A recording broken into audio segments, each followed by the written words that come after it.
Hello everyone, welcome back to my YouTube channel. तो आप सब लोग कैसे हैं? खैर खैरियत से होंगे। आज मैं आपके साथ अपने ईद के तीसरे दिन की वीडियो शेयर करूंगी कि हमने क्या कुछ किया, हमने क्या पार्टी की, हम कहां पर घूमने फिरने गए, हमने क्या कुछ पकाया, क्या खाया, क्या पिया। तो सबसे पहले मैं आपके साथ शेयर करूँगी, मैंने कुर्बानी का जितना भी सारा गोश्त था सब इकट्ठा कर लिया एक साथ।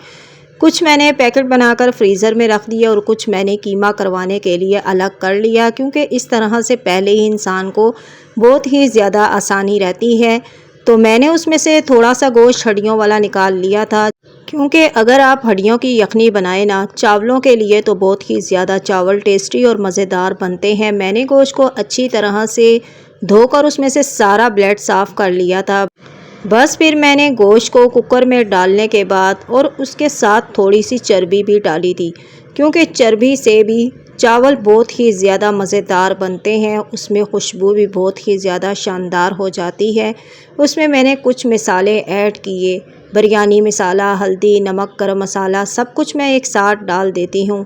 और उसमें डालने के बाद मैंने उसमें थोड़ा सा पानी डाल दिया। जिस हिसाब से आप गोश्त डाल रहे हैं उसी हिसाब से आपको पानी भी डालना चाहिए। और अगर तो आप चावल बना रहे हैं तो चावलों के हिसाब से ही आपको यखनी को रखना पड़ेगा। बस मैंने पानी डालकर उसे कुछ देर के लिए सीटी लगाकर रख दिया और गोश्त को गलने के लिए मैंने 20 से 25 मिनट के लिए गालने के लिए रख दिया था।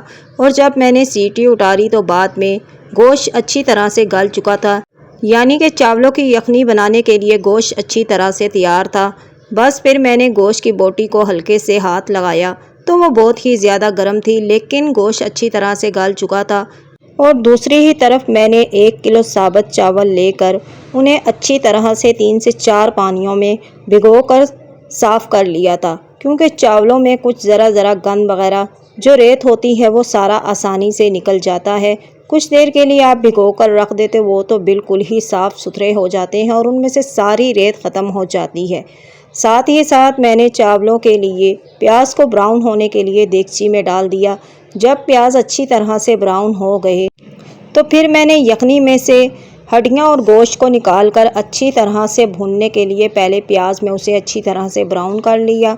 फिर मैंने उसमें कुछ मसाले और ऐड किए, क्योंकि मुझे मसाले बहुत ही ज़्यादा कम नज़र आ रहे थे। आप अपने हिसाब से जितने भी रखना चाहे आप रख सकते हैं, लेकिन चावल बनाने के लिए आप जिस तरह का टेस्ट चाहते हैं वैसा ही आपको रखना चाहिए। और साथ ही मैंने चावलों को एक बार फिर से धोकर उसी यखनी को मैंने देगची में डाला जो मैंने कुकर में बनाई थी, और उसमें मैंने चावलों को ऐड कर दिया और कुछ देर के लिए मैंने उन्हें ढक कर रख दिया। जब चावलों की यखनी का पानी ऊपर आने लगा तो मैंने फिर उसको दम लगाकर थोड़ी देर के लिए रख दिया, यानी कि 15 से 20 मिनट के लिए आप इसे दम दे सकते हैं।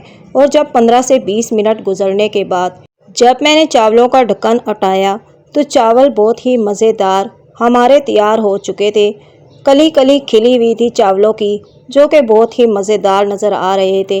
बस हमने साथ ही दोपहर के खाने की तैयारी की और साथ में मैंने कुछ थोड़े से शामी कबाब वगैरह भी बना लिए थे, क्योंकि मैंने अपनी सिस्टर के घर जाना था शाम को, इसीलिए मैंने जल्दी में जैसा भी आया मैंने शामी कबाब भी साथ में तैयार कर लिए। बस हमने खाया पिया और फिर हम थोड़ी ही देर के बाद अपनी सिस्टर के घर भी चले गए। जब मैं सिस्टर के घर पे गई तो उधर बच्चों ने बहुत इशरार किया कि चलो बाहर घूमने फिरने चलते हैं। बाहर जाकर हमने बहुत कुछ खाया पिया, लेकिन जब हम घर आए तो बहुत ही ज़्यादा देर हो चुकी थी, मगरिब का टाइम हो चुका था। फिर उसके बाद हमने घर आए तो आगे घर वालों ने टिक्का पार्टी शुरू की हुई थी। बस फिर क्या, हम सब बच्चे भी और सारे हम वहीं पर बैठ गए। फिर हमने वहीं पर टिक्का पार्टी शुरू कर दी। बस फिर मैंने साथ साथ टिक्के की बोटियां लगाईं और साथ साथ घर वालों ने जल्दी से अंगीठी भी बना ली, क्योंकि हम छत पर बैठे थे। वहीं पर हमने ईंटों की अंगीठी बनाई और आप यकीन करें इतना मज़ा आया हमें टिक्का पार्टी का, जितना कि हमें ईद के पहले दिन मज़ा नहीं आया। جتنا ہمیں اپنی سسٹر کے گھر جا کر بہت ہی زیادہ مزہ آیا۔ وہیں پر ہم نے کباب شواب ٹکا شکا لگایا اور وہیں پر ہم نے کھانا پینا کیا۔